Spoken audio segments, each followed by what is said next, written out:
Surat railway station પર સવારે એક યુવકે ધમાલ મચાવી હતી। પ્લેટફોર્મ નંબર 2-3 પર ફૂટ હાઈ ટેન્શન લાઇટ પર યુવક ચડી ગયો હતો અને માત્ર રૂમાલની પોતળી વાળેલી યુવકને આ રીતે જોતા મુસાફરોથી લઈને સૌકોઈમાં આશ્ચર્યનું મોજું ફળ્યું હતું। બાદમાં રેલવે પોલીસ અને ફાયર બ્રિગેડની મદદથી યુવકને નીચે ઉતારાયો હતો અને બેભાન અવસ્થામાં સારવાર માટે સ્મીમેર હોસ્પિટલમાં ખસેડાયો હતો।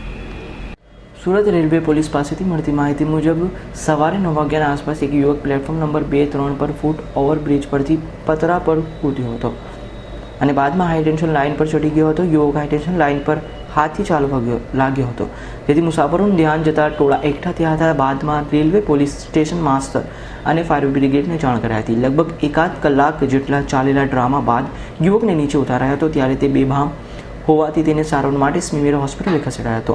આ યુવક મનોરોગી હતો કે કેમ અને શા માટે આ પ્રકારનો સ્ટન્ટ કર્યો તે ભાનમાં આવ્યા બાદ જ માલુમ પડશે। આ ઉપર છપરા ઉપર ચડેલો હતો, આ પાગલ છે અને 2 વાર મેં બચાવ્યું ઉપરથી અને વાવત દીધી, મેં નથી ઉતર્યા, પછી ઉપર ચડી ગયો અને બચાવ્યું, પછી કરી મેં આ બચ્યો નથી મારા આ ઉપર ચડી અને પછી મેં પકડ્યો, આ પછી ઉપર છપરાથી જમ્પ પાઈ ગયા, તો બી મેં આના હાથે પડી જતો પણ મેં નથી પડ્યો, મેં બચ્યું। આ પાગલ છે, આ તો આને શું કરવાનું? Bureau report S9 news Surat.